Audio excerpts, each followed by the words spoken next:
আজ রাত পোহিয়ে সকাল হলেই কালকে আমাদের বাড়িতে কালী পুজো। আর পুজো মানেই আলপনা দেওয়াটা তো খুব কমন। আর আমি থাকতে আলপনা দেব না এটা তো হতেই পারে না। তোমরা তো জানোই রং তুলি দিয়ে কোনো কিছু করতে আমি কত ভালোবাসি। আমি প্রফেশনাল না হলেও আমার এইসব কাজে কিন্তু খুব ভালো লাগে। এদিকে দেখো, তাই জন্য আজকে কালী পুজো উপলক্ষে আমি আলপনা দিচ্ছি।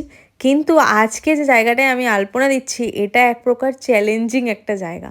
কারণ এটা না মেঝে নাই মাটি, এটা হলো খ্যাড়খ্যাড়ে মেঝে টাইপের একটা জায়গা। আমার পাতি ভাষায় খড়খড়ে সিমেন্ট বালির উপরেই আমি কোনো রকমে আলপনা দিচ্ছিলাম। তার জন্য জায়গাটা খুব খড়খড় হচ্ছিল আর আমার সব রঙগুলো টেনে নিচ্ছিল। তাই অতটা ভালো আমি চেষ্টা করেও দিতে পারছিলাম না।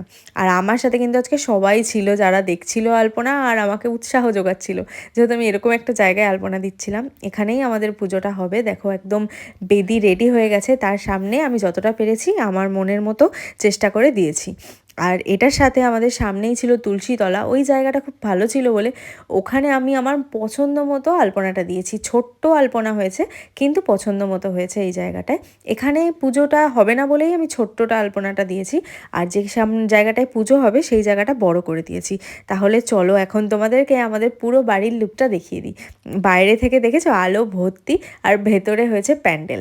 আর প্যান্ডেল থেকে ঢুকে এলেই আমার আলপনা, তুলসী মঞ্চের সামনে এই ছোট্ট করে, আর কালী পুজোর সামনে এই বড় করে। আচ্ছা বলো, কেমন হয়েছে আমার আলপনাটা?